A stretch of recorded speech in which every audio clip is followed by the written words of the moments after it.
Ánimo, ánimo. Bueno, pues después de los días de los santos y de los difuntos, vamos a reiniciar la semana. Tenemos dos exposiciones, lo de quién es quién en lo relacionado con la seguridad, que le llamamos cero impunidad, todo lo que se hace para que se combata la delincuencia, que no haya impunidad, y lo va a explicar Ricardo Mejía, como lo hace todos los jueves. Aprovecho para agradecerle a Ricardo por su trabajo, es de los mejores servidores públicos en esta materia, nos ha ayudado muchísimo, es un gran apoyo, es quien me aligera la carga en este tema que nos preocupa y ocupa, que es el de garantizar la paz, la tranquilidad, que no haya impunidad. Antes era la queja permanente, constante, lo tengo que subrayar porque se olvidan las cosas, pero antes siempre se hablaba de que se detenía a presuntos delincuentes y había como una puerta giratoria, no se sentenciaba, era mínimo el número de juicios y todavía hay ese problema, tenemos que estar muy pendientes porque hay jueces del Poder Judicial, aunque parezca increíble, que les gustan los sabadazos. Termina la semana y como sábado y domingo no hay actividad, de repente una orden para dejar en libertad a un delincuente de altos vuelos, porque ya se le terminó el periodo de castigo o porque se integró mal la averiguación o porque no se presentaron las pruebas. Un poco lo que sucedió cuando dejaron en libertad al señor Caro Quintero, que fue así, un fin de semana. A nosotros nos han querido hacer como 5 veces de casos famosos, varios. Ya voy a dar a conocer los nombres, porque además no tenemos nada que ocultar y todo es transparente. Acaba de pasarnos con 2 casos. Este señor 40, de Félix Gallardo y otro señor, ¿sí? Y también viernes. ¿Y qué se hace en estos casos? Sí, el Güero Palma por enfermedad, pero pues es plan con maña también, porque no solo es dejarlo en libertad, sino, imagínense, Estados Unidos de inmediato, ¿no? Reclamando de que en México se dejó en libertad a quien es acusado allá de alguno de los delitos. Y el prestigio del país y el prestigio del Estado mexicano y de las autoridades, ¿dónde queda? Entonces, se ha avanzado bastante. Decía yo, ¿cómo se le hacen esos casos? Viene la orden del juez. Pues hay gente pendiente para buscar de inmediato si no hay otras órdenes de aprehensión y siempre se encuentran, porque la orden es déjese en libertad de inmediato. Estoy explicando un modus operandi para que la gente que nos ve vaya teniendo información del papel del Poder Ejecutivo, el papel del Poder Judicial, los jueces, los magistrados, los ministros, porque en México por décadas, más de un siglo, mucho más, desde el siglo XIX, el poder de los poderes era el Ejecutivo. El Poder Judicial y el Poder Legislativo eran apéndices del Poder Ejecutivo. Entonces, los ministros de la Corte, pues dependían del Ejecutivo, todavía hasta hace poco. Bueno, cuando me desaforaron como jefe de gobierno, en el 2004, 2005, el que dio la orden fue Fox, le dio la orden al presidente de la Suprema Corte de Justicia, el nieto del escritor Azuela, Mariano Azuela, gran novela, Los de Abajo. Lo llamaron, porque eran como sus empleados, a Los Pinos, y ahí le dieron la orden. Y no solo eso, todos los ministros sacaron un manifiesto a favor de mi desafuero. Entonces, como esto ya está cambiando, tenemos que ir conociendo todos cómo funcionan los poderes y cómo debe de haber independencia, equilibrio y separación de poderes, porque no había esa costumbre, esa tradición, ese hábito. Entonces todo lo que hagamos en ese sentido, porque esto ya cambió, ya no va a ser igual. Y tardó mucho tiempo, estamos hablando de siglos. Por eso nos ha ayudado mucho aquí el abogado Ricardo Mejía para atender todos estos casos. O sea, que no haya corrupción y que no haya impunidad, que está ahí. Están queriendo regresar a lo que imperaba, al sistema o al régimen autoritario, antidemocrático, corrupto. Ya que hablo de antidemocracia, imagínense lo que hicieron los del INE, para los defensores del INE. Me tocó ir hace como 2 o 3 meses por allá por las lomas y en las casas. Yo estoy con el INE, yo estoy a favor del INE, yo no quiero la desaparición del INE. Pues nadie desaparece o va a desaparecer al INE. Lo que se quiere es que el INE ya no esté en manos de la oligarquía antidemocrática, corrupta, que a través de los partidos nombraban a los consejeros del INE, gente sin principios, sin vocación democrática, y nombraban también a los magistrados del Tribunal Electoral. Enviamos una iniciativa de reforma al Congreso que está debatiéndose para que a estos representantes del INE, del tribunal, los elige el pueblo de manera democrática. Que el Ejecutivo presente 10, 20 candidatos, que el Legislativo 10, 20 candidatos ciudadanos, mujeres, hombres, de inobjetable honestidad, que el Judicial 10, 20, y que de esos 60, mitad mujeres, mitad hombres, el pueblo decida quién, los que tengan más votación, para que tengamos un órgano electoral verdaderamente independiente, autónomo. Esa es una primera propuesta, para que no manipulen los conservadores, que no estén pensando que lo que queremos es desaparecer al INE. No está de más que recuerden ellos que hasta hace 20 años, 25 años, ¿saben quién organizaba las elecciones? La Secretaría de Gobernación. Hasta hace 25 años. Aquí estábamos hablando que hasta hace también 25 años, aproximadamente, sí, 1996, se pudo lograr que los partidos contrataran tiempo en televisión, porque ni pagando podían los partidos entrar a la televisión, porque el Estado autoritario antidemocrático tenía el control absoluto de los medios y lo siguió manteniendo, pero ya era posible contratar los medios a partir de 1997. Eso para los jóvenes. Bueno, ¿qué otra cosa estamos proponiendo? Que no se gaste tanto, porque el INE, el tribunal, significan un presupuesto de 20,000 millones de pesos. Son los organismos más caros del mundo, los más onerosos. Es donde cuesta más emitir un voto, de todo el mundo. 3, si se reduce el presupuesto, no solo es el presupuesto del INE, sino también el presupuesto de los partidos. Imagínense cuánto ahorro para las necesidades más urgentes, apremiantes, para educación, para salud, para becas, para discapacitados, para adultos mayores. Entonces, eso es lo que estamos proponiendo. Y lo mismo, ¿cuánto nos ahorramos si ya no hay senadores y diputados plurinominales? Y en vez de 500 diputados, hay 300. Solo los que elija el pueblo, no el achichincle del dirigente del partido o el familiar del dirigente del partido o el que se coló porque es el más servicial. Entonces, imagínense lo que se logra, que los que lleguen tengan el voto, porque si no, van a la lista y hasta se van de vacaciones, ya regresan ya para ocupar su curul y cobrar. ¿Quiénes son? ¿Quién sabe? A veces un ciudadano de Chihuahua aparece como legislador en Chiapas. Y peores cosas. Todavía en el gobierno anterior les daban moches, sobornos a cada uno. ¿Qué tiene que recibir presupuesto un legislador si no es esa su función? Su función es legislar. Pues les daban un oficio de autorización para hacer obras, la Secretaría de Hacienda, para destruir y construir banquetas, destruir y construir calles, unidades deportivas y cultura, infraestructura para la cultura. Esos tres ramos, calles y banquetas, cultura y deporte, eran moches. Entonces se le daban a cada legislador, si ahora sí que era de los comunes, no de los lores, 10 millones por cada uno, un oficio. Y él iba, aunque no fuese su distrito, y ofrecía a un presidente municipal, a un gobernador de otro estado: aquí tengo esto, para banquetas, para unidad deportiva. Nada más que me tienes que dar un moche. Me gustaría que la compañera que pasa, ¿será que sí sabe la seña? No la tenemos aquí, ¿verdad? En la transmisión. No hay. Ah, no es.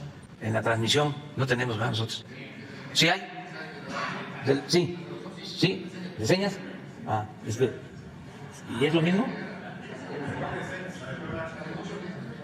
Sí. Entonces, pero esos, hablo de los comunes, 10. Entonces, ¿me das 10%, 20%? ¿No me das 20%? No importa, nada más yo te recomiendo a la empresa que haga la obra. Así era. Tengo que estar recordando que, porque parece que esto fue hace un siglo, fue apenas, no llega ni a 10 años, hace 5 años. Entonces, aprobaban el presupuesto por unanimidad en la Cámara. Cuando fue secretario de Hacienda, una eminencia reconocida por el conservadurismo y por los financieros en México, y sobre todo por los rescatados del FOBAPROA y beneficiarios de la política económica neoliberal, Carstens fue 3 años secretario de Hacienda y sacó el presupuesto, los 3 años, por unanimidad. Increíble. Un mago de la política. Pero ese era el mecanismo usado. Y a los coordinadores de los grupos parlamentarios, a esos les tocaba muchísimo más. Se podían hasta proyectar y llegar a ser gobernadores.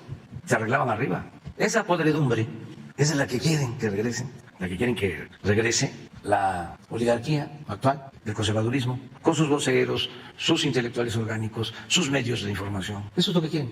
y un nivel de deshonestidad extremo, de deshonestidad no solo política, no solo corrupción política, deshonestidad intelectual, de quienes aparentaban ser gentes íntegras, objetivas, profesionales, bien formados, doctores de universidades del extranjero, expertos, eminencias, sabiondos. Miren lo que hizo el INE, tiene muchísimo dinero, porque además los funcionarios del INE y del tribunal ganan más que el presidente, porque ellos no acataron lo que establece la Constitución, retorcieron la ley, se ampararon y tienen fideicomisos y se dan la gran vida. Pero ayer se dio a conocer de que guardaron una encuesta que ellos pagaron, sí, dos, una creo que a principios de año y otra en septiembre, y no dieron a conocer los resultados. Y como los resultados no les favorecían, ocultaron la información.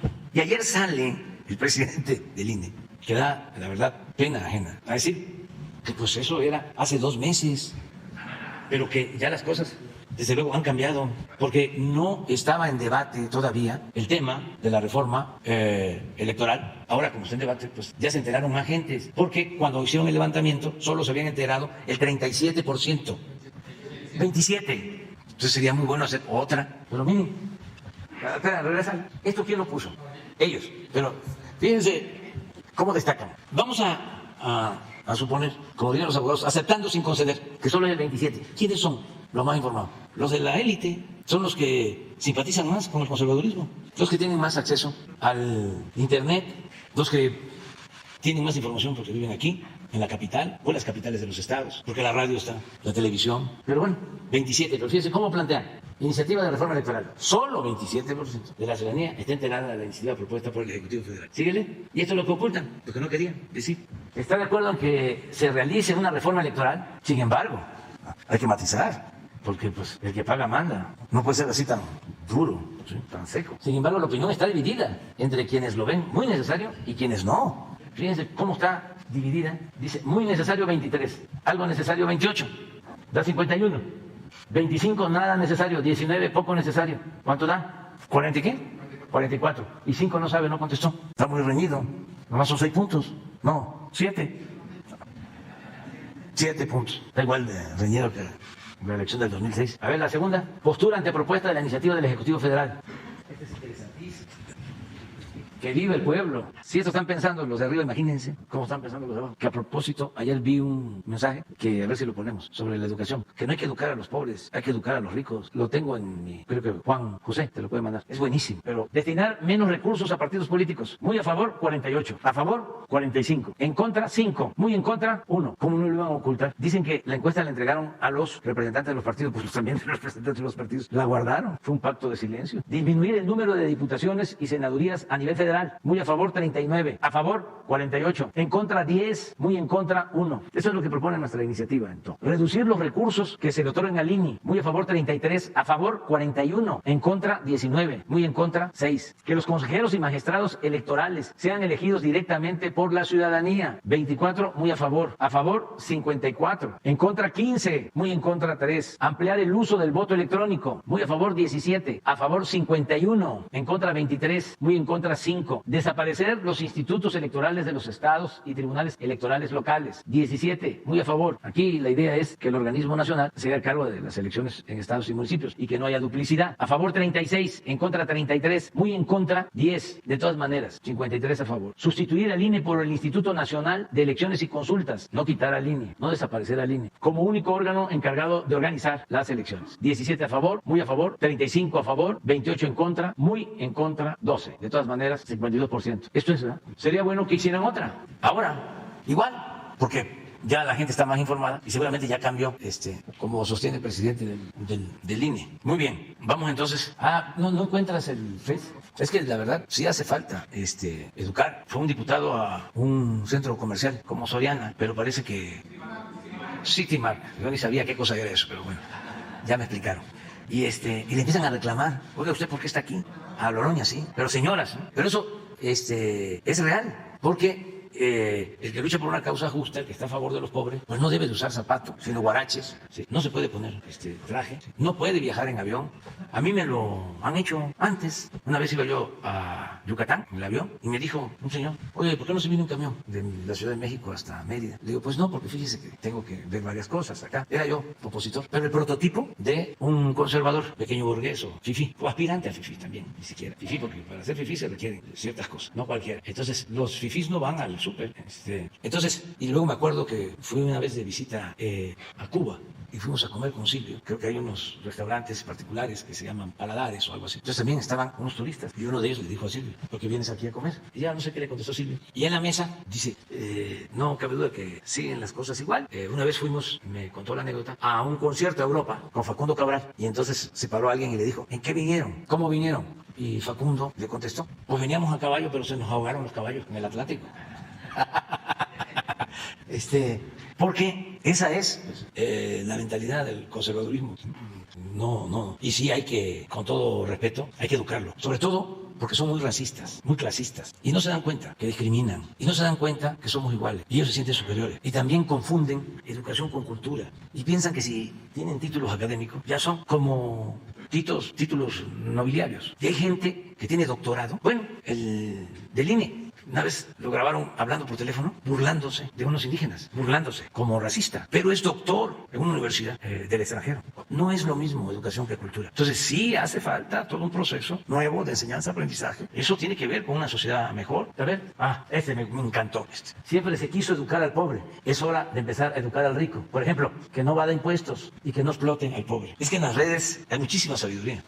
Esto es el equivalente a lo que antes, y siguen siendo, ¿no?, cuando son buenas, eran o son las caricaturas. Una muy buena caricatura es un editorial, es un artículo de fondo. Son unas cuantas palabras, pero así hay muchísima sabiduría. Colectivo Dignidad, ¿quién sabe cuál es esto? Ya. Bueno, Ricardo, ¿ya nos pasamos? Sí. Bueno, muchas gracias, señor presidente, y gracias por sus generosas palabras. Vamos a presentar el informe Cero Impunidad. No hay crimen sin castigo, que es un esfuerzo del Gobierno de México, la Secretaría de Defensa Nacional, la Marina, la Secretaría de Seguridad y Protección Ciudadana, el Centro Nacional de Inteligencia y la Guardia Nacional, en coordinación con las Secretarías de Seguridad, las Fiscalías Locales y la Fiscalía General de la República. Esta semana, del periodo del 27 de octubre al 2 de noviembre, hubo un total de 7.515 detenidos por las diferentes fuerzas de seguridad federales, estatales y municipales, de los cuales, una vez que se revisó la parte legal, fueron presentados finalmente al Ministerio Público 7.267. Estos son registros que se llevan en el Registro Nacional de Detenciones, que es uno de los principales logros de este gobierno en materia de transparencia y seguridad. Siguiente. Dar cuenta que se detuvo a la presunta extorsionadora de líneas de transporte nacional de pasajeros afiliados a la Cámara Nacional de Autotransporte, Pasaje y Turismo. Se trata de Tabitha Dorcas N., quien a su vez es hermana de otro imputado. Ellos pertenecen a un grupo de extorsionadores a líneas de autotransporte que operaban fundamentalmente en los estados de Guerrero y Veracruz. Incluso para hacer creíble su amenaza, agredieron a unidades de transporte en un trayecto de Acapulco a Chilpancingo. Siguiente. Estos son los otros dos detenidos, José Diego N. y Tito N., que ya fueron vinculados a proceso penal. El día de mañana es la audiencia para la vinculación a proceso de la tercera implicada. En este caso, ellos se ostentaban como parte de una organización criminal y solicitaban a las empresas de pasaje una cantidad, y estos depósitos iban a parar a cuentas manejadas por esta persona. Siguiente. También informar que se desarticuló un grupo de presuntos secuestradores en el municipio de Arandas, Jalisco. Se trata de un grupo de 5 implicados de una banda dedicada a este delito. Ellos fueron detenidos cuando perpetraban precisamente un hecho delictivo en contra de un adolescente, quien fue liberada sana y salva en hechos ocurridos el pasado 15 de octubre. Por la víctima pedían un rescate de una cantidad muy alta. Sin embargo, una buena operación de la Unidad Antisecuestros de Jalisco permitió recuperar a la víctima y detener a los implicados. Siguiente. También informar que fue reaprendido el parricida de Heidi Jurado en Jalisco. Este delito de parricidio no solamente implica a quienes tienen una relación filial, sino también cuando se trata de cónyuges, sobre todo en la legislación cuando fue el evento, que fue en el 2009. Este sujeto, Eugenio N., se le acusa y se le sentencia por el homicidio de su esposa Heidi Jurado en hechos transcurridos en enero de 2009. Lo relevante aquí es que, no obstante obtener esta persona una sentencia de 38 años de prisión por este delito, al cumplir 10 años y por observar supuesta buena conducta, el juez lo libera de su pena, señalando que ya había cumplido con su calidad penitenciaria y en consecuencia se le otorgó la libertad anticipada. Fue impugnada esta resolución investigación por el Ministerio Público. Siguiente. Y finalmente se obtiene nuevamente una resolución para que se genere la reaprehensión de esta persona, quien finalmente fue detenido en días pasados y la liberación había sido otorgada en 2019. Tiene todavía pendiente de compurgar 28 años de prisión y también fueron detenidos los autores materiales y corresponsables de este evento criminal. Siguiente. También informar que fueron detenidos los presuntos homicidas de una familia en Tecámac, en el Estado de México. Fue una operación coordinada por la Fiscalía del Estado de México, el Grupo Antihomicidios de la Secretaría de Seguridad y Protección Ciudadana, con apoyo de la Coordinación Nacional Antisecuestros. Se trata de la detención de Christopher Yair N. y Luis Arturo N. como presuntos responsables del homicidio de 3 integrantes de una familia. Estas personas se introdujeron al domicilio con la anuencia de la familia, sobre todo porque había un conocimiento previo, y ellos amagaron y asesinaron a la víctima, así como a los hijos de estos, un joven de 25 años y un adolescente de 14 años. Fueron hechos acontecidos el pasado 25 de octubre y con mucha eficacia se pudo en pocos días lograr la detención de estos multihomicidas. Siguiente. También informar de diferentes operaciones coordinadas por la Secretaría de la Defensa Nacional y la Guardia Nacional, que dieron como resultado la detención de 30 generadores de violencia en diferentes lugares del país, a quienes se les aseguraron también diferentes armas, equipo balístico y drogas. Es el caso en Solidaridad Playa del Carmen de una persona detenida con arma larga, 2 armas cortas, diferentes sustancias de droga, metanfetaminas, marihuana, entre otros objetos. Siguiente. También en Tijuana, una persona detenida con 121 kilogramos de metanfetamina. En Buenavista, Michoacán, un detenido con 2 armas largas de uso prohibido, 1 kilo de metanfetamina. Siguiente. En Tijuana, una persona detenida con casi 20,000 pastillas de fentanilo. En Huachoche, Chihuahua, 2 personas detenidas que portaban 5 armas largas de uso prohibido, 2 cargadores y casi 1,000 cartuchos. Siguiente. También en las alcaldías Coyoacán y Gustavo Amadero, una persona detenida con diferentes dosis de cocaína, metanfetamina, otra persona también con diferentes drogas y un arma de fuego de uso prohibido. Siguiente. En Nuevo Laredo fueron 3 personas detenidas en un primer evento, 2 en otro más. Las primeras 3 con 11 armas largas, 2 armas cortas, vehículos, y las otras 2 también con diferentes armas largas y también con cartuchos y dosis de diferentes drogas. Siguiente. En Luis Moya, Zacatecas, en una operación muy importante de la Sedena y la Guardia Nacional, fueron detenidas 7 personas pertenecientes a un grupo criminal generador de violencia. Entre estas personas había un menor de edad. Se les aseguraron 15 armas largas, 3 armas cortas, 9 chalecos balísticos, 7 vehículos y una motocicleta, entre otros instrumentos para cometer ilícitos. Siguiente. También en Tijuana, 2 personas detenidas con 2 armas cortas. En Puerto Vallarta, 3 personas detenidas también con dosis de metanfetamina, cocaína, monedas sin acreditar su legal procedencia, cartuchos, entre otros objetos. Siguiente. También en Tlalpan, una persona detenida también por diferentes delitos. En Ciudad Juárez y también en San Luis, Río Colorado, en Sonora. Siguiente. Y una operación muy exitosa que fue realizado por la Sedena con apoyo de inteligencia militar y en coordinación con la Fiscalía General de la República, quienes ejecutaron un cateo en un inmueble en Tapachula, Chiapas, y pudieron asegurar 2,014 kilogramos de cocaína, es decir, 2 toneladas de cocaína, armas de fuego, vehículo, inmueble, y se estima que la afectación económica a la delincuencia es de 479 millones de pesos. Siguiente. En operaciones coordinadas por la Secretaría de la Marina, en el caso de Baja California, con apoyo a la Fiscalía General de Justicia de ese estado, lograron la detención de Jesús N. y Adrián Jesús N., de 36 y 34 años de edad, quienes tenían privadas de la libertad a 2 personas, quienes estaban secuestradas en Ensenada, Baja California. Ya fueron presentados ante el Ministerio Público estos 2 presuntos secuestradores y está pendiente de acreditar su vinculación a proceso penal. Siguiente. Esta es una detención muy relevante. Se trata de Cristian N., alias El Pachón, y Héctor N., quienes fueron detenidos después de cometer el homicidio de 3 personas en Colima. Estos 2 sujetos pertenecen al grupo criminal conocido como Los Mezcales, que es uno de los principales generadores de violencia en el estado de Colima. Anteriormente habían sido detenidos también el ya varias veces comentado aquí José Bernardo N., alias La Vaca, que también fue un sujeto que un juez pretendía dejarlo en libertad un fin de semana, como decía el presidente, un sabadazo, pero había una orden de aprehensión de otro estado y ahí se pudo evitar que se sustrajera de la justicia. Pero también antes habían sido detenidos José G., alias El Cejón, y Juan Carlos N., alias El Juaritos, todos del grupo delictivo de Los Mezcales de Colima, con lo cual se sigue desarticulando esta banda criminal. Siguiente. En diferentes operaciones coordinadas por la Secretaría de la Marina en la mar, en los días 29, 30 de octubre y 2 de noviembre, en Zihuatanejo, Guerrero, Salina Cruz y Huatulco, Oaxaca, lograron en estas diferentes operaciones el aseguramiento de 3,634 kilogramos de cocaína, es decir, 3,6 toneladas, lo cual representa un aseguramiento muy importante, que fue derivado de operaciones de vigilancia a buques, aeronaves equipadas con sistemas de detección y personal de infantería. Lograron dar seguimiento a diferentes embarcaciones, a 4 embarcaciones menores con 12 tripulantes, y se pudo detener a 12 personas, 3 de ellos de nacionalidad ecuatoriana, 8 mexicanos y un guatemalteco, asegurando, como decíamos, 3,634 kilogramos de cocaína, 5,375 litros de combustible y 3 embarcaciones adicionales. Fueron estas las operaciones. Siguiente. Y aquí se da cuenta de algunas en particular: una embarcación en el poblado del Cayito con las detenciones correspondientes, una segunda y tercera embarcación en Zihuatanejo y Salina Cruz con la carga asegurada y las detenciones correspondientes. Siguiente. Y una cuarta operación, esta en Huatulco, donde pudieron asegurar 601 kilogramos de cocaína, dando en total, como decíamos, 3.634 en todas estas operaciones, con 12 detenciones. Siguiente. Aquí está el resumen de lo que va del año en las operaciones coordinadas por la Secretaría de la Marina. Se han logrado asegurar en el año 2022 26.762 kilogramos de cocaína, es decir, 26.7 toneladas, y también 9.4 toneladas de metanfetamina. Se han asegurado 57 embarcaciones y 62.970 litros de combustible. Siguiente. Estas son las operaciones que lograron detener combustible, diésel fundamentalmente. Estas son otras operaciones. Esto fue en Veracruz, una, y en Ciudad del Carmen, otra, entre el 23 y el 31 de octubre, que es un trabajo permanente. Siguiente. Como parte del operativo Cero Impunidad, que se lleva a cabo en Cajeme, Sonora, desde enero del presente año, que es un esfuerzo, en este caso, coordinado por la Secretaría de Seguridad y Protección Ciudadana, a través de la Coordinación Nacional Antisecuestros y con apoyo de las diferentes fuerzas federales y estatales,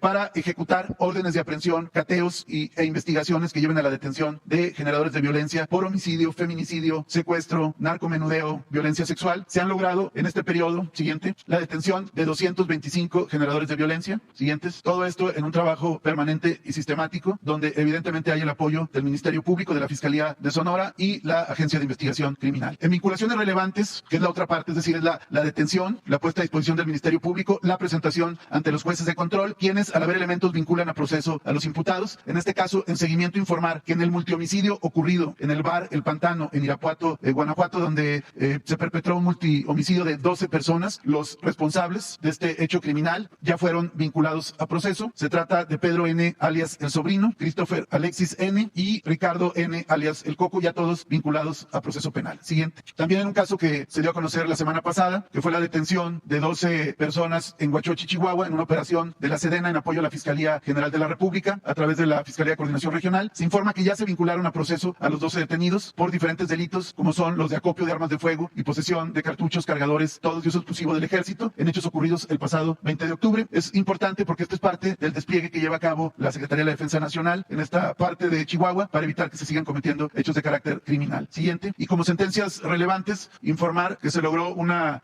sentencia por 20 años de prisión en contra de Vicente C., alias El Viceroy, integrante del cártel de Juárez, quien está recluido en un centro penitenciario federal. Esta sentencia se acumula a otra más por 28 años, a la cual se había hecho acreedor por cargos relativos a delincuencia organizada con la finalidad de cometer delitos contra la salud y también delitos relacionados con recursos de procedencia ilícita. Con esta nueva sentencia, Vicente N., alias El Viceroy, acumula 48 años de prisión. Siguiente. También informar, como ya se ha dado cuenta en días pasados, de la sentencia en contra de José B., alias El JJ, quien fue sentenciado a 36 años de prisión por su responsabilidad en los delitos de delincuencia organizada, en la hipótesis contra la salud, recursos de procedencia ilícito, recursos que tienen que ver con la posesión con fines de comercio de narcóticos y otros más, con lo cual sigue acumulando cargos que se acumulan a otros más y ya lleva 59 años de prisión acumulados. Como se recordará, a esta persona se le implica también en el atentado y agresión del futbolista Salvador Cabañas. Siguiente. También acumula una nueva sentencia, un violador serial, Miguel Ángel N., quien cometía estos delitos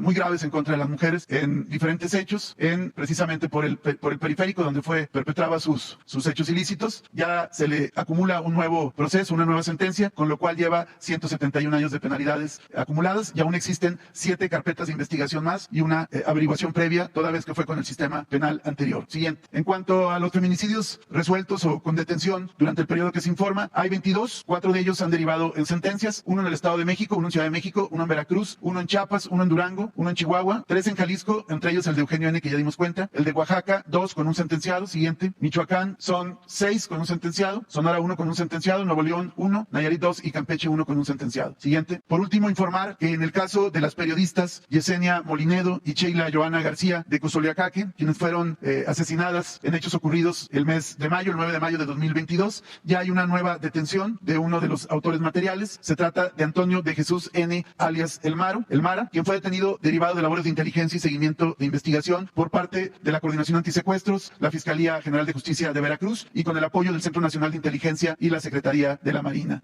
Ya está por determinarse su vinculación a proceso y esta detención, en este caso, siguiente, se suma a otras más que se han llevado a cabo, como fue el caso de Armando N., alias El Trascabo, que ya está vinculado a proceso, junto con Víctor Manuel N., alias El Calaco, quienes también tuvieron participación en el homicidio de estas 2 periodistas. Siguiente. En cuanto a los casos de periodistas, pues ha habido avances en las últimas semanas, 3 sentencias, como aquí se informó, en el caso de Lourdes Maldonado, nuevas vinculaciones a proceso y la detención del sujeto apodado El Mara, que fue esta semana. ¿Sería cuánto, señor presidente? Ahora vamos a las obras, a los caminos. Es un giro, pero Tiene que ver con lo mismo, porque si se construyen obras, la industria de la construcción tiene la virtud que permite hacer las obras públicas, que son indispensables, pero también la industria de la construcción genera muchos empleos. Y si hay trabajo, si hay empleos, hay bienestar, y si hay bienestar, hay paz y hay tranquilidad. Entonces vamos con las obras. Gracias, presidente, con su permiso. Bien, buenos días a todos. Pues bien, en la siguiente lámina. Pues, ¿qué estamos haciendo en la Secretaría de Infraestructura? Tenemos un arduo trabajo para poder concretar cinco programas específicos. El de carreteras federales, tenemos 51 proyectos con una inversión de 22.815 millones de pesos para una meta de 401 kilómetros. Llevamos hasta ahora 35 proyectos concluidos y nos falta por concluir 16 que estarían listos hacia el diciembre del 2023. El siguiente programa es el programa de caminos rurales y alimentadores que cuenta con 52 proyectos con una inversión de 8.785 millones de pesos. Hasta la fecha hemos concluido 40 y estamos por concluir 12 con una meta de 411 kilómetros. Adicionalmente está el programa de conservación de caminos rurales y alimentadores, en donde se le da mantenimiento a poco más de 24.400 kilómetros con una inversión de 20.278 millones de pesos. En la siguiente lámina está el siguiente programa, que es el programa de caminos de mano de obra. Este es uno de los principales programas que tenemos, en donde se les da el beneficio directamente a la población, en donde ellos con su propia mano hacen los caminos de concreto. Hasta ahorita tenemos desplegado este programa en 7 estados con una inversión de 20.315 millones de pesos para una meta de 318 caminos y poder pavimentar 4.000 kilómetros. Hasta ahorita tenemos 107 caminos con una meta de 691 kilómetros y estos han generado poco más de 80.000 empleos. Ahorita ya tenemos desplegado tanto en Oaxaca como en Sonora, Chihuahua, Tlaxcala, Veracruz, Hidalgo y Guerrero. El siguiente programa que tenemos es el programa de autopistas, en donde tenemos 29 proyectos con una inversión total de 130.826 millones de pesos para la construcción de 1.725 kilómetros. Ya de estos 29 proyectos, 14 están en ejecución y uno ya está en operación y han beneficiado a poco más de 6 millones de habitantes. Todos estos proyectos estarían listos hacia diciembre de 2023. Además, en la Secretaría estamos desarrollando 6 proyectos ferroviarios con una inversión de 171.700 millones de pesos. Estos son adicionales a los que está construyendo la Secretaría de la Defensa, la SEMAR y Fonatur. A la fecha tenemos uno concluido, que es la línea 3 de Guadalajara. El total de la meta de los proyectos son de 200 kilómetros hacia diciembre de 2023. En la siguiente lámina, solo destacar, ahora que el director de Banobras va a anunciar una buena noticia, el Banobras, que también dirige el Fondo Nacional de Infraestructura, que es un vehículo que tiene la Administración Pública Federal para acelerar la inversión en infraestructura y que además es el principal concesionario de autopistas. De las 10.781 kilómetros de autopistas que tenemos, prácticamente 4.800, es decir, la mitad, están concesionadas al Fondo Nacional de Infraestructura, que están distribuidos en 5 títulos de concesión. 3 títulos al Fondo Nacional de Infraestructura, Golfo Centro, el macrotítulo y Barranca Larga Ventanilla. Y hacia Banobras tiene 2 títulos concesionados, que es el de la autopista Guadalajara-Colima y la autopista Atlacomulco-Marabatío. Esto sería cuanto, señor presidente. Solo destacaría que muchos de estos proyectos que estamos desarrollando en el programa de infraestructura de carreteras, si bien algunos son nuevos, la mayoría han sido proyectos que habían estado abandonados y que ahorita hemos estado concluyendo. Muchas gracias, señor presidente. Señor presidente, buenos días a todas y todos. Quisiera informarles, si pasamos por favor la presentación, que Banobras se ha consolidado como el principal herramienta financiera del gobierno federal y el quinto banco más grande del sistema financiero mexicano, inclusive por encima de HSBC y Scotiabank. En términos de la cartera directa de Banobras, equivale al 2% del Producto Interno Bruto de nuestro país y el 7% del sistema bancario de México. Esto se ha logrado a través de una colocación histórica en estos 4 años de gobierno, por 463.000 millones de pesos. Estos créditos se han dirigido a proyectos prioritarios, pero más importante, se han dirigido a las regiones que más lo necesitan en nuestro país. El 36% se ha dirigido a la región sur-sureste, el 35% a la región centro y el resto a la región norte. Con esto, la cartera de crédito se ha incrementado en 22% desde que llegamos en esta administración, llegando ya a una cartera de crédito directa e inducido de 615.000 millones de pesos. Ahora, todo esto se ha logrado manteniendo una posición financiera sólida en la institución. El índice de capitalización se encuentra muy por encima del regulatorio, es decir, el banco cuenta con fortaleza financiera y mucha capacidad de crédito hacia adelante. Asimismo, nuestra cartera de crédito ha tenido un muy buen comportamiento. Nuestro índice de morosidad se encuentra en 1.9%, que está por abajo del 2.22% del promedio de la banca comercial. Ahora, entrando al financiamiento para los estados, hemos logrado desembolsar 216.000 millones de pesos a 15 estados para financiamientos de obra nueva, 9 estados para refinanciamientos o reestructuras y 2 fideicomisos estatales. Y los principales estados estados que han recurrido a Banobras ha sido Veracruz, Quintana Roo, Ciudad de México, Oaxaca, Nuevo León, Morelos, Estado de México y Jalisco. Los estados que no han pedido un crédito es porque no han tenido una autorización de su Congreso local o bien han decidido por otros esquemas de financiamiento. Hemos hecho también un esfuerzo importante para financiar en nuestro esfuerzo de inclusión financiera a más municipios en nuestro país. Llevamos ya créditos en 207 municipios, de los cuales 130 municipios no contaban con un crédito de largo plazo. Están ubicados en 24 estados de nuestro país y 90 de ellos en la zona sur-sureste. Para muchos otros municipios también hemos llevado asistencia técnica. En esto abarcamos 31 estados, 350 de estos municipios son en la zona sur-sureste y los hemos ayudado con asesorías legales, financieras, modernizaciones de sus operaciones de agua, modernización de sus operaciones para el catastro y evaluación de proyectos. Dentro de estos financiamientos para municipios tenemos un programa para infraestructura social que se llama FAIS. Aquí hemos otorgado 3.235 millones de pesos a 155 municipios, donde se han beneficiado más de 11 millones de personas y los proyectos son de agua potable, alcantarillado, drenaje, infraestructura básica, educativa, de salud y urbanización. Banobras también está participando en todos los proyectos prioritarios de esta administración de manera directa o indirecta. Y les voy a mencionar algunos. Hemos desembolsado 300.000 millones de pesos, incluyendo lo que ha hecho Banobras y el Fondo Nacional de Infraestructura, como lo comentó Jorge Núñez. En la parte de soberanía energética, estamos participando en la refinería de Tula y en la refinería Salina Cruz. Hicimos un programa para proveedores de Pemex y también participamos en la adquisición de Deer Park. En Telecom, estamos financiando el proyecto Internet para Todos para llevarle a toda la ciudadanía Internet a más tardar 2024. En salud, estamos financiando hospitales del IMSS y el ISSSTE, en Tláhuac, en Mérida y en Bahía de Banderas. Asimismo, en transporte, estamos financiando el Tren Maya, particularmente el tramo 1 y el 4, el Tren México-Toluca, el suburbano, que es el ramal al aeropuerto Felipe Ángeles, desde Lechería. También tenemos financiamiento para proyectos de conectividad al aeropuerto Felipe Ángeles, particularmente el Ciervo de la Nación, Naucalpan, Ecatepec, Circuito Exterior Mexiquense. Y estamos participando en varias carreteras, algunas de ellas Las Varas, Puerto Vallarta, Pirámides, Tultepec, La Pera, Cuautla y Real del Monte, Huasca.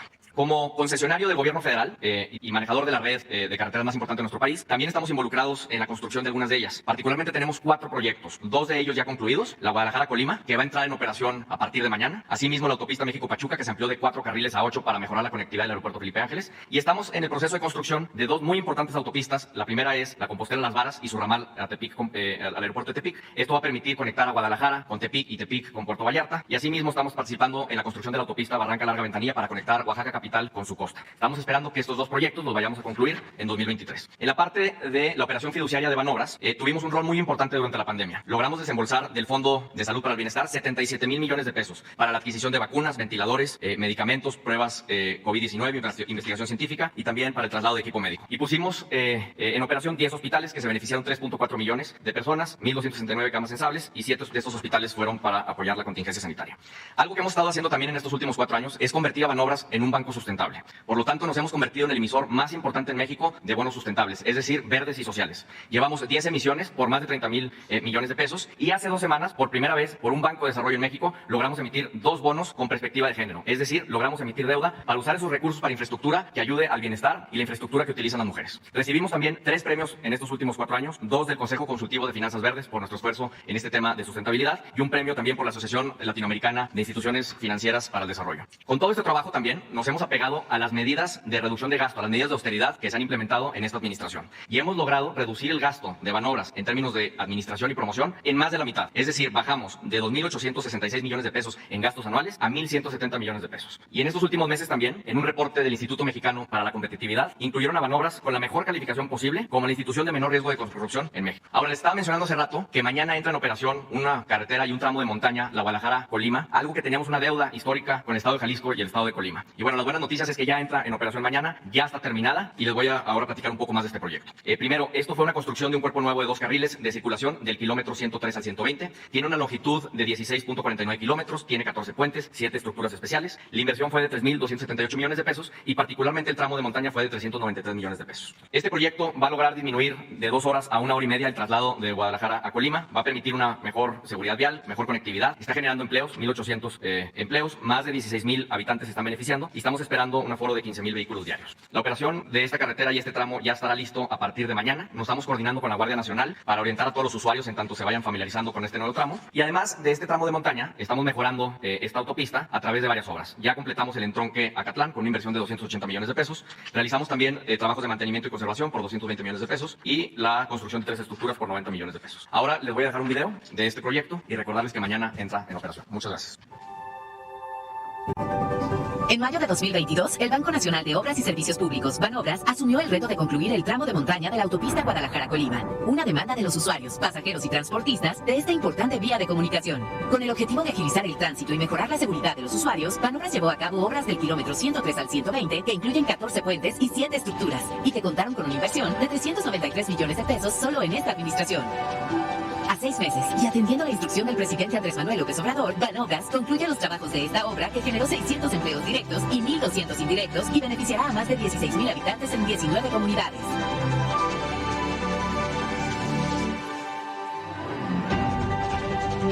Esta obra va a traer muchos beneficios. Tenemos nosotros aquí el puerto de Manzanillo, donde va a correr mucha mercancía a nivel internacional y nacional. Se lleva un bien económico para cada ciudadano de la zona.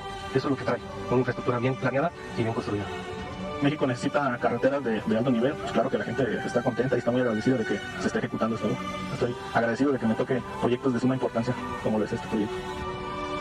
Son muy importantes y bueno, sí, es una buena experiencia. Es un buen recuerdo, ¿no? Porque se imagina, algún día va a pasar uno por aquí con la familia y pues, me tocó hacer esta pista. La ampliación disminuirá en 30 minutos el tiempo de traslado y mejorará la conectividad de los estados de Jalisco y Colima. Son buenas inversiones porque facilitan el transporte, la comunicación. Entre más obras creo que es mejor. Nos benefician a todos, tanto como trabajador como un automovilista. Bueno, para mí es bonito decir como de que por aquí va a pasar la gente y así, pues yo lo haría. Yo creo que aquí estamos como que para hacer el cambio de cada persona. Banobras construye. Somos un nuevo Banobras. Bueno, ya terminamos. Quedamos en tercera. Tercera. Empezamos con la tercera. Si ya hace poco preguntaron, espérense, ¿no? Bueno, pero va para la tercera. La tercera fila. Vámonos. Primero la compañera. Buenos días, señor presidente. Stephanie Palacios, de la agencia Sputnik. Consultarle sobre el bloqueo que presenta desde hace 60 años Cuba y que va a presentar un informe esta mañana en la ONU. ¿Qué opina sobre esta carta que mandaron 18 exmandatarios y ex jefes de Estado de Latinoamérica y el Caribe sobre las consecuencias de estos bloqueos que ha hecho Estados Unidos contra la isla? Me gustaría saber su opinión sobre esto. Bueno, yo creo que es una infamia lo que se ha venido haciendo en contra de Cuba con el bloqueo del gobierno de Estados Unidos. Es una medida retrógrada, medieval, inhumana, porque no es posible que se aísle aún más a un país como Cuba o a cualquier otro país del mundo. Nadie tiene ese derecho a actuar como el gobierno mundial. Nadie. Los países somos independientes, somos libres, somos soberanos. Pero independientemente de eso, es una clara violación a derechos humanos, porque pueden haber problemas políticos, ideológicos y el daño a la población, el daño a la gente. ¿Por qué tienen que padecer, sufrir quienes viven en un país que ha decidido mantener un sistema político de acuerdo a sus decisiones, de acuerdo a un proceso revolucionario? ¿Por qué afectar a su pueblo? Entonces, ojalá y el día de hoy, que tengo entendido, se va a votar, pues que sea unánime la votación a favor de que se termine el bloqueo en Cuba, y espero que el gobierno de Estados Unidos actúe de manera consecuente, porque siempre que se vota en Naciones Unidas este tema, la inmensa mayoría vota porque se quite el bloqueo, pero 1, 2, 3 y siempre Estados Unidos en contra y ejerce veto y queda sin efecto la resolución, porque los miembros del Consejo de Seguridad de la ONU tienen indebidamente ese derecho de veto. 5 Estados miembros del Consejo de Seguridad, los permanentes. Entonces, ojalá y el día de hoy sea unánime. Sería una fiesta mundial. Sería decir gracias a la vida. Sí, de verdad, no por hipocresía, estamos a favor de los derechos humanos. Y el principal de los derechos humanos es el derecho a la vida. No es posible que, si hay diferencias políticas, se haga un bloqueo para que no lleguen los alimentos, no lleguen apoyos. Ayer se dio a conocer aquí en México que aumentaron las remesas, más de 5,000 millones de dólares en septiembre. Este año, gracias a nuestros paisanos migrantes, es muy probable que lleguemos a 60,000 millones de dólares de remesas. Y resulta que en Cuba no pueden los familiares que están en Estados Unidos enviar remesas para ayudar a la gente, y no se pueden hacer operaciones ni siquiera para la compra-venta de alimentos por ese bloqueo injusto. ¿Y cómo se va a estar hablando de derechos humanos si no se actúa de manera consecuente? Yo, la verdad, quisiera que el sueño que tenemos se convierta en realidad el día de hoy. Sería el primero en llamarle al presidente Biden para que le transmitiera a los integrantes del Congreso de Estados Unidos y a los dirigentes de los dos partidos, sus representantes en la ONU, nuestro más profundo reconocimiento por una actitud de ese nivel, porque sería sublime. Es una actitud de dignidad, de elevados valores, de demostrar que se tiene auténticamente deseo deseos de un cambio, que ya no se va a continuar aplicando la misma política de siglos y que solo con la justicia, con el respeto a las soberanías, con la amistad y la cooperación entre los pueblos se puede vivir en un mundo mejor y hacer realidad la fraternidad universal. Ese es mi punto de vista. Sí, en entrevista para Sputnik, el embajador de Cuba en México, Marcos Rodríguez, dijo que al menos son 12 millones de dólares diarios que por este bloqueo financiero y con el huracán y con el tema del COVID y el conflicto de Rusia con Ucrania se ha agravado muchísimo. Entonces ellos piden que, pues, en fin, a este bloqueo, como usted lo menciona, porque además quitarlo de la lista de los países terroristas, que eso también es algo que les ha afectado mucho a la nación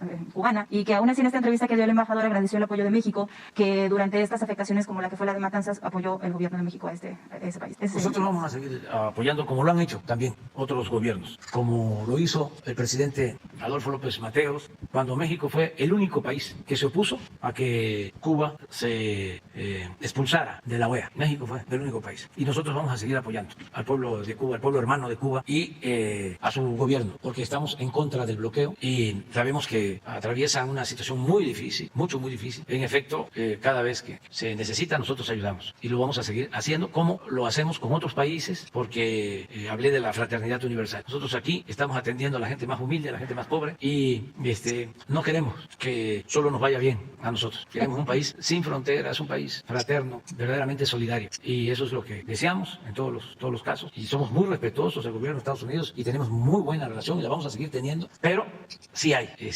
diferencias. Y esto es normal porque pues tenemos dos historias. Imagínense, a nosotros nos invadió España. Luego que se logró la independencia, tuvimos que enfrentar varios intentos de reconquista de España. 2 invasiones de Francia, 2 invasiones de Estados Unidos. Y una de ellas, terrible, fue un gran zarpazo. Se apoderaron de más de la mitad de nuestro territorio. Entonces, aún con eso, tenemos que buscar y mantener una relación de buena vecindad, de respeto, y lo hemos logrado. Me ha tocado tratar con el presidente Trump y ahora con el presidente Biden, con los dos muy buenas relaciones, y 2 partidos, y 2 estilos personales de gobernar, diría don Daniel Cosío Villegas.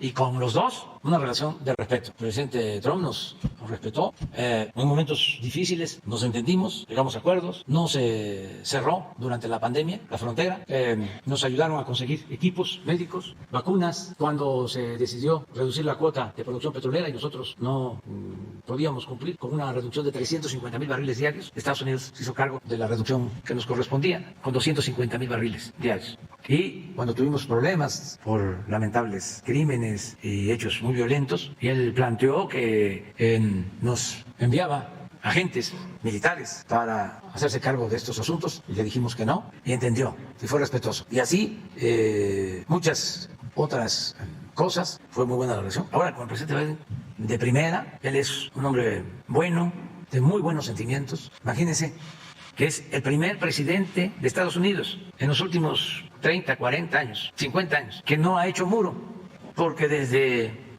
el finado Bush, y a lo mejor desde antes, pero sin duda desde el finado Bush empezaron a hacer cada presidente su tramo, como manda, y llegó el presidente Biden y dijo no al muro, por poner un ejemplo, y estamos trabajando mucho, muy bien. Por eso no descarto el que haya un cambio en la política con relación a Cuba, como lo está habiendo poco a poco con Venezuela y el cambio tan importante que ha significado este encuentro de los presidentes de Colombia y de Venezuela, de pueblos, de países vecinos, hermanos. Fue un gran paso y tenemos que ir a la integración de América Latina y del Caribe, pero también pensando en la integración con América del Norte, con Canadá, con Estados Unidos, la integración de América, así como la Comunidad Económica Europea se convirtió en la Unión Europea, así América, una gran región, nuestra América, pero incluyendo a Canadá y a Estados Unidos. Y eso depende de un cambio completo de política. Ya se avanzó con la integración económica comercial de América del Norte, pero imagínense lo que significaría llegar a un acuerdo con toda América ahora que el pueblo de Brasil decide apoyar de nuevo a un gran dirigente que le tiene mucho amor al pueblo, sobre todo a los pobres. Ahora que se decidió a favor de Lula, hay condiciones inmejorables para un acuerdo entre todos.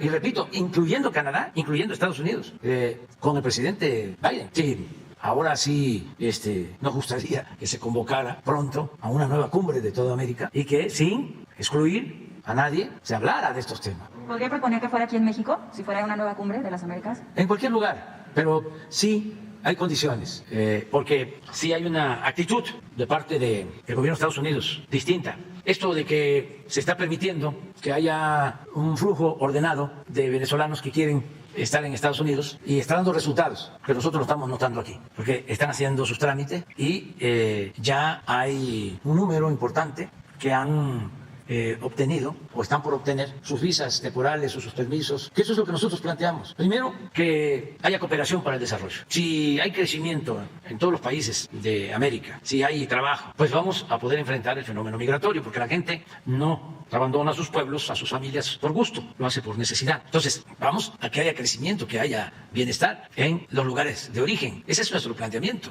y lo podemos hacer. ¿Sí? Un plan de desarrollo para toda América, con todos los recursos que tiene América, con toda su potencialidad, su fuerza de trabajo, que es pues la mitad de lo que se necesita para crecer, para salir adelante, para que sea la región más importante del mundo, sin cerrarnos, sin guerras comerciales, nada más tener una relación más estrecha en lo económico con respecto a la soberanía de los países. Entonces, eso sería muy importante, el lograr este acuerdo. Nos beneficiaría a todos y sobre todo pues, es un beneficio para los pueblos. Entonces no descarto esa posibilidad porque sí hay condiciones en el gobierno del presidente Biden y por eso ¿qué tal? Que se consiga hoy, que se acabó el bloqueo. Pues ya lo anuncio, habría baile en el Zócalo el sábado, la Santanera y hablaríamos para que vinieran los de la Bam Bam y baile, ¿no? Bueno, ese es otro. Sí, en mi segunda pregunta, gracias, presidente. Quiero comentarle sobre un caso de un ex policía federal que se llama Jaime Galindo Hernández. Él tiene 59 años de edad y está en el Ceferezo 4 en Nayarit. Este ex policía federal fue acusado de evasión de robo y de no activar un código rojo cuando fue la fuga de Joaquín El Chapo Guzmán el 11 de julio del 2015. Esta persona lleva 7 años en la cárcel sin sentencia. Además de que, bueno, la mamá de este preso le había pedido en alguna ocasión intervenir para el caso de su hijo. Estos 2 ex policías federales, 9 de ellos ya salieron, 3 están en libertad condicional, van a firmar cada 15 días al penal, pero no les encontraron un indicio de que ellos tuvieran que ver o estar involucrados en este caso. Además de que esta investigación que hizo Sputnik sobre este caso de la fuga de Joaquín y de estos ex policías federales, se buscó a Manelich Castilla, que era el comisionado en ese entonces de la Policía Federal, para saber sobre este documento que habían entregado ellos junto con el comisionado nacional de seguridad, que era Renato Sales, hoy procurador de Campeche, y que Manelich había sido secretario de seguridad de Quintana Roo 4 días porque lo removieron del cargo. Todavía no sabemos por qué fue la causa, pero cuando fue a entrevista y le preguntamos sobre este comunicado conjunto de que era la Policía Federal, la SEGOV y Comisión Nacional de Seguridad, si ellos realmente tenían la obligación de activar este código. Dentro de sus funciones, estos ex policías no tenían por qué activarlo porque no era su responsabilidad. Aunque se filtró en los primeros días este video que mencionaron sobre que los ex policías escuchaban lo que había pasado en la fuga el 11 de julio, pues se había aparecido sin sonido. 3 meses después aparece en un noticiero de televisión, en Primero Noticias, con este conductor de noticias, Carlos Loret, con audio diciendo que ellos sí escuchaban lo que pasaba en este penal. Esta versión se confirmó con uno de los ex policías que está en libertad ahora y que trabaja en el gobierno, y si ellos realmente escuchaban lo que sucedía en ese momento cuando estaban monitoreando, pues él dijo que no, que las únicas personas también que escuchaban eran las del CISEN, no escuchaban los monitoristas. Entonces, estas versiones y estas filtraciones a la prensa, señor presidente, han afectado también a personas que están ahora en la cárcel, que no tienen sentencia, como Jaime, que tiene 7 años y que, bueno, al final sus familiares tienen 2 años que no lo ven porque además cayó la pandemia de COVID y pues no pudieron verlo, su papá y su mamá fallecieron también, pues él no pudo, o sea, evidentemente no pudo despedirse de sus familiares, no tuvo ninguna comunicación. El caso es de que también se habló con la abogada de Joaquín El Chapo Guzmán, con Mariel Colón, desde Nueva York, para saber sobre este caso, porque Manelich Castilla había dicho que había una declaración de Joaquín diciendo que el mismo Joaquín había dicho que estas personas no tenían nada que ver en este caso, y se le preguntó a la abogada de Joaquín, Mariel Colón, si en realidad ellos tenían esta declaración o si sabían o tenían conocimiento de estos policías federales, y ella dijo que no sabían del caso, aunque la esposa de Joaquín Guzmán, Emma Coronel, pues había sido acusada por la participación de la fuga de Joaquín ese 11 de julio. Entonces, realmente, pues saber sobre qué está pasando, en ese entonces, pues estaba en la Procuraduría Raúl Cervantes. La familia ha estado durante 7 años buscando pues justicia. Entregaron aquí una hoja para pues que usted supiera del caso. Ya cuando era presidente lo recibió Leticia Ramírez, que ahora pues ya es secretaria de Educación Pública.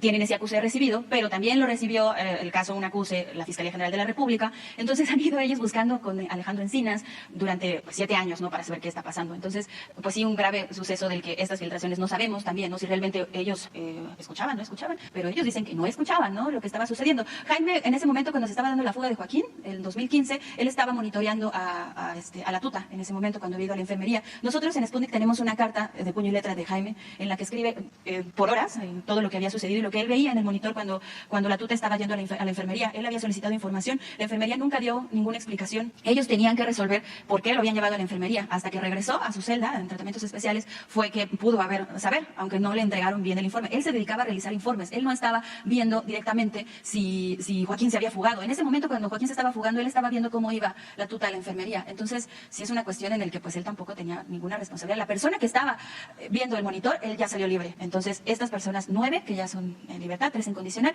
y 3 todavía continúan en este penal en el Rincón, en Nayarit. Y yo tengo esta carta que firmó su hermano, Guillermo Galindo, que también fue parte de la Policía Federal, ahora extinta, que también ellos mencionan, nosotros nunca vimos que ningún funcionario de alto nivel, como en ese entonces estaba Alejandro Rubido, Miguel Ángel Osorio Chong como secretario de Gobernación, que ahora es del senador del PRI, pues ninguno de ellos tuvo responsabilidad de este hecho que pasó en 11 de julio y que ya purga Joaquín Guzmán lo era una sentencia en Estados Unidos, ¿no? Entonces, saber si esta carta se la podemos entregar para que ellos piden humildemente que por favor les ayuden para que su caso pueda dirigirse a la Defensoría Pública, porque además el costo de estos servicios de abogados, ellos preguntaron y decían, nos cuesta $1 millón por el caso, porque además liberar a alguna persona o que alguien tenga un caso de estos, pues es muy difícil, ¿no? Los jueces no quieren, o el juez, el último, parece que la última resolución que hay es que no lo dejaron en libertad con medidas cautelares porque él tiene un familiar en Chiapas y que podía fugarse a Guatemala. Entonces, es una cuestión que no han tenido ellos, estos 12 policías, pues ningún indicio de que tuvieran alguna culpabilidad, una responsabilidad. Se preguntó por eso a la abogada, María Colón, a Renato Sales, que ahora es procurador, y el fiscal de Campeche, Marelich, y a las personas involucradas. Y también otro caso similar que pasa también en Aguascalientes con Óscar Fernando González,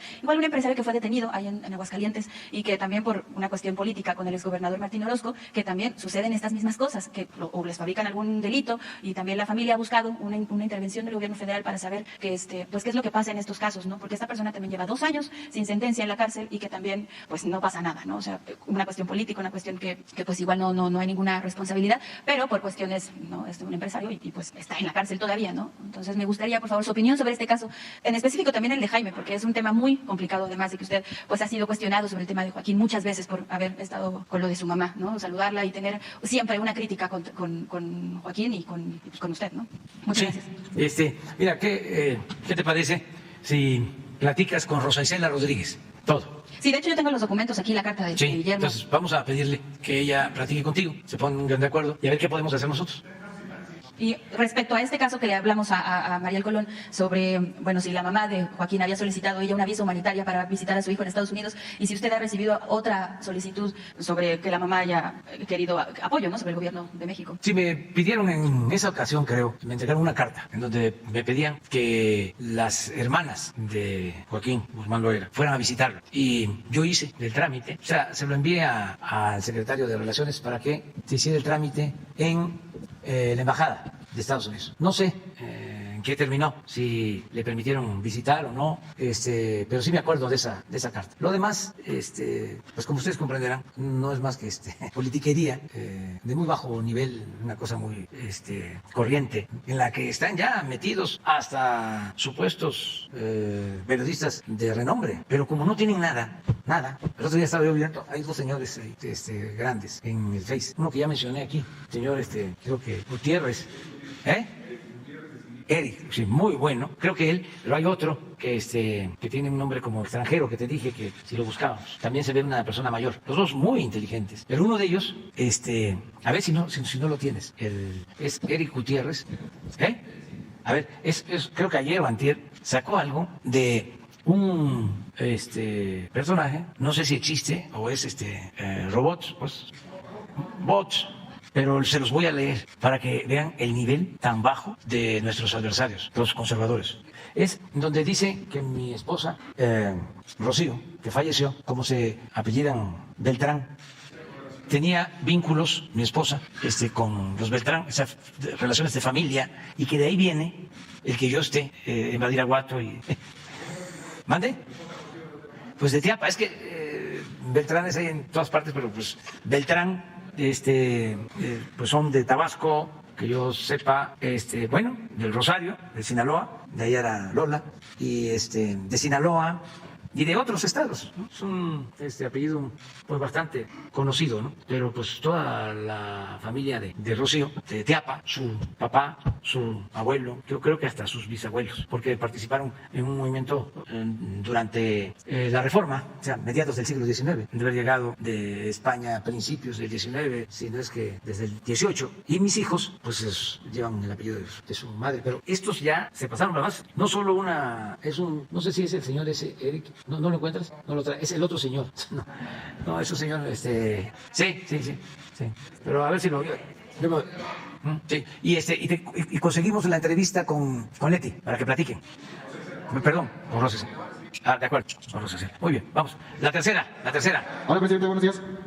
Ángel Molina. ¿Ya estás? De Tiempo TV, medio digital de Coahuila. Bueno, presidente, preguntarle, pues, según cifras del INEGI, Coahuila es de los estados más seguros del país y, pues, uno de los más seguros, o el más seguro de la frontera norte.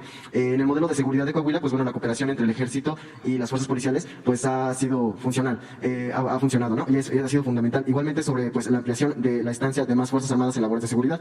Esto, pues, llegó al Congreso local, mayoritario del PRI, quien, pues, bueno, ya dio muestras de que se votaría a favor de pues, esta ampliación de la Guardia, de la presencia de la Guardia Nacional. Esto, pues, frente al secretario de Gobernación, ¿no? La pregunta, pues, es viable en el sentido de que, pues, este es básicamente un gobierno de oposición, pero que ha trabajado coordinado con su gobierno en estrategias de seguridad. ¿Considera que esto, pues, sirve como modelo en el caso de Coahuila para aplicarse en otras entidades? Sí, y además así debe ser, porque independientemente de las diferencias partidistas, pues está la seguridad de la gente. ¿Qué culpa tiene la gente de que por los pleitos políticos electorales ellos padezcan de inseguridad, de violencia?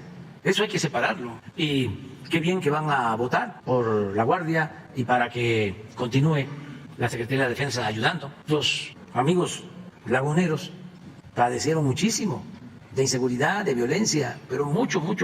Era de las regiones más peligrosas. Y hubo una buena decisión que se tomó en el gobierno del licenciado Peña. Se creó fuerzas especiales, un mando especial de la Laguna, que es algo parecido a lo de la Guardia, en donde intervienen de manera coordinada la Secretaría de Defensa, que tiene a su cargo el mando, y las policías locales. Y a partir de que se creó este mando especial, se redujo muchísimo la incidencia delictiva. Eso lo saben en la Laguna. Entonces, imagínense que los legisladores votaran en contra de que continúe el ejército ayudando en tareas de seguridad. No podrían hacerlo. Lo mismo en el caso de Guanajuato, que ya la comisión votó en contra, pero esa es la comisión. Falta que pase al pleno y que los del pleno, ya todos los legisladores, lo decidan. Y yo los llamo a que lo piensen, porque hay mucha violencia en Guanajuato. Y quiero ser muy claro, si no estuviese el ejército, estaría peor. Y también, con la misma claridad les digo, aun cuando voten en contra, el ejército va a continuar en Guanajuato, porque una cosa es la opinión de los de arriba y otra cosa es la soberanía popular, el pueblo. Y yo estoy seguro que el pueblo de Guanajuato quiere que esté el ejército y que esté la Guardia Nacional y que esté Marina, porque urge que haya paz y haya tranquilidad en Guanajuato. Entonces, que no estén pensando que si van a votar en contra, es que se va a retirar el ejército. No, eso hasta suena a plan con maña. ¿Para qué quieren que se retire el ejército? Habiendo tanta inseguridad y tanta violencia. Presidente, en otro tema, pues se ha reportado que las labores de rescate de los cuerpos de los mineros en la mina El Pinabete, pues se han suspendido. Eso es algo que ha trascendido en redes sociales y algunos medios de comunicación, pues bueno, lo han dicho. Esto pues debido a que supuestamente no se han realizado los pagos correspondientes a los contratistas, a las personas que estaban realizando estas labores, contribuyendo en el rescate. ¿Qué nos puede decir al respecto? Además de pues preguntarle pues cuándo podría venir Manuel Bartlett a darnos detalles sobre este rescate y si es que la Comisión Federal de Electricidad pues ya se ha deslindado de las responsabilidades en cuanto a esta tragedia. Sí, pero no tengo yo esa información. Acabo de hablar con la Secretaría del Trabajo y ya se está trabajando en Los Tajos para empezar. Ya se llegó a un acuerdo con los familiares, ya una reparación del daño en lo material, porque lo otro es lamentablemente pues ya difícil, ¿no? Pero ya hay un acuerdo y se les está informando constantemente a ellos. Y está trabajando la Comisión Federal de Electricidad. Voy de todas maneras a pedir el informe hoy de cómo van, porque este informe lo tengo de hace como 10 días. A ver si por teléfono con Luisa María. Y si hay demoras, de inmediato vamos a reactivar todo, porque es un compromiso que tenemos. Desde luego hay que ver si es cierto, porque en Coahuila hay elecciones. Entonces es como lo que está pasando en Estados Unidos, porque eso se da en cualquier país del mundo, en vísperas de las elecciones. En Estados Unidos, el martes próximo, son elecciones y hay mucho nerviosismo y cuestionamientos, críticas, ¿no?, de unos contra otros, y así es. Entonces en Coahuila ya se está calentando el ambiente. Y van a usar a los medios. Allí en Coahuila, con todo respeto, siempre ha habido mucho control de los medios. Es de los estados que tienen más apergollado. Yo iba allá cuando era opositor y me rodeaban periodistas. Hasta tenía que cuidarme porque si no me daban con las cámaras en la cabeza. Y todas las preguntas eran tendenciosas. Y ahí contestaba, pero me los mandaban, pues, porque la mayoría subvencionada al gobierno. O sea, los maiciaban. A lo mejor ya no es así, pues, pero así era hasta hace poco. Y el día siguiente, nada. No salía nada. Todavía nos falta. Entonces, a ver. ¿De quién es? No, pero... esto es mío. Es para apoyar la miseria. Recordar que López Obrador tenía una mujer que ya falleció y esta era prima hermana de Arturo Beltrán Leiva y a la vez pariente del Chapo. ¿Ya entienden por qué tanto viaje a la sierra sinaloense? ¿Ya saben quién es el hijo de la fallecida? ¿Puede haber más miseria humana que esto? Pues así son los conservadores, así son. Entonces, ¿y la obra? Ahora que nos diga. Lo de la obra de... Sí, pero la vamos a continuar. O sea que sí, tienes razón de que está parada porque está cambiando de proveedor, de contratista, me imagino. Eso es. Pero miren, ya vamos a darle la oportunidad aquí a la periodista canadiense. Se llama Elvire Haynes. In Canada. Sí, de televisora canadiense. Sí, gracias. Adelante. Please explain. I have a plane to catch, which is why we are insistent. Perdón por ser tan insistentes, lo que pasa es que tenemos que tomar un avión, por eso interrumpí. Sí. Gracias. Increasingly, the international community is describing the avocados from Michoacan as conflict fruit, as blood avocados. What do you say to people who are concerned that when they buy avocados from there, they are supporting the cartels? La comunidad internacional cada vez más describe a los aguacates que vienen de Michoacán como una fruta en conflicto. Los llaman aguacates hambrientos por las amenazas, la extorsión y la violencia que muchos de los campesinos que se dedican a cultivar esto sufren. ¿Qué le diría a las personas que tienen miedo de comprar aguacates internacionalmente y que de alguna forma indirecta están apoyando a las bandas del crimen organizado? Bueno, que los productores de aguacate de Michoacán son gente de bien, gente trabajadora, que hay violencia en Michoacán y hay grupos de la delincuencia en Michoacán, pero que no tienen vínculos con los que producen aguacates, que son agricultores, y que lo que hay seguramente es una desinformación, una campaña en contra del aguacate de Michoacán y del aguacate de México. ¿Sí lo entendiste? Sí.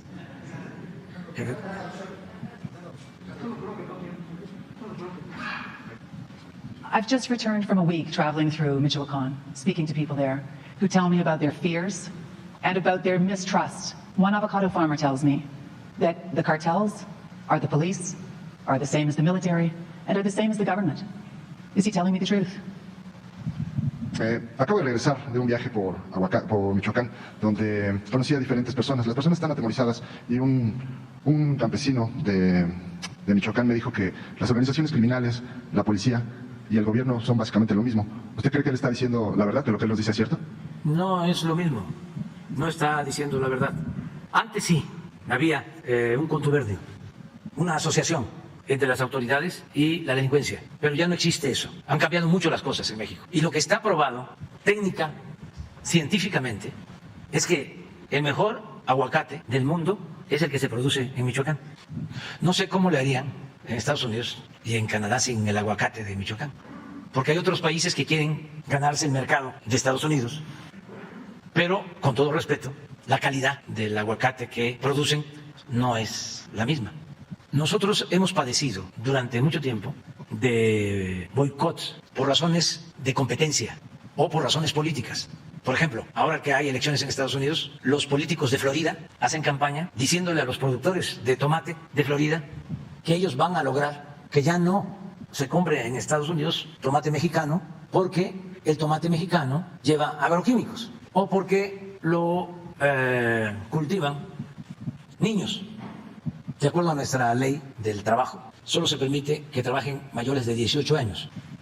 Entonces, a veces en los campos agrícolas, como van familias completas, trabajan, incluso es la condición de los padres. Yo voy a trabajar, pero mi hijo de 16, de 17 años también va a trabajar. Entonces, eso lo utilizan para decir, no compren el tomate mexicano porque es producto cultivado con niños explotados.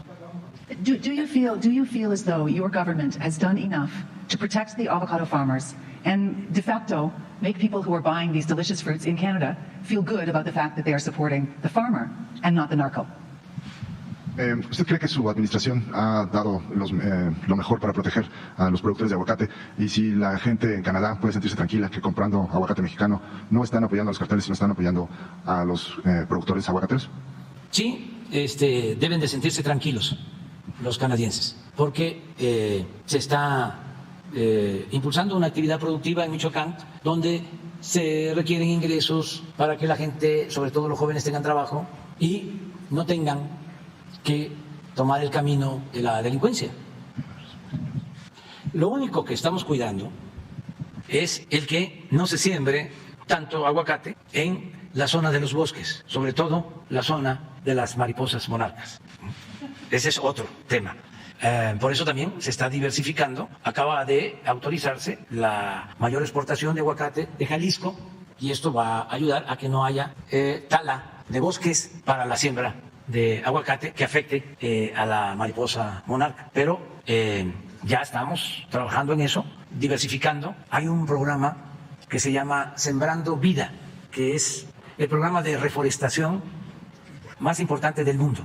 Estamos invirtiendo $1.600 millones al año y es para que los campesinos puedan sembrar sus tierras con árboles frutales como el aguacate y árboles maderables como los pinos, como en el trópico el cedro, la caoba y otros árboles. Entonces sí estamos atendiendo esto. Hay que tener cuidado con estas campañas porque siempre, aun cuando hay gente que de buena fe se preocupa, hay otros que todo lo hacen en términos económicos para su beneficio. Esto que les decía del tomate, nos los han hecho con el atún. De repente hay un embargo al atún mexicano, que porque las redes donde capturan el atún, capturan también peces en vías de extinción, la vaquita marina, entonces aplican embargos. Pero todo esto hay que verlo con mucha responsabilidad y cuidar que no sea propaganda. Sí, sí.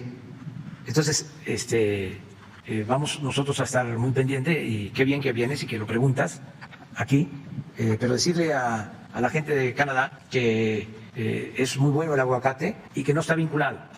No es una industria del narcotráfico, no, que son productores que se dedican a eso y han sido exitosos y dan trabajo y lo único es convencerlos para que se cuiden los bosques y no se afecte a la mariposa monarca, básicamente. Bueno, ahora sí ya nos vamos. Mañana tú. Es que tú también.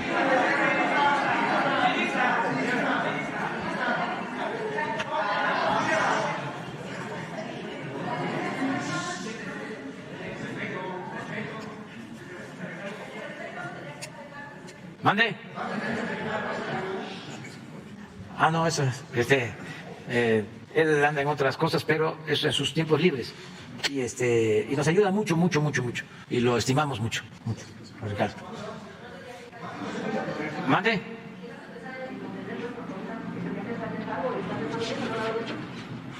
Es que todavía, no sé, ¿ya empezaron? Ah, no sé, no me quiero meter. Soy neófito en esas materias. Va a ser interesante mañana en la conferencia. Hay muchas cosas para mañana. Mañana vamos a hablar de eso.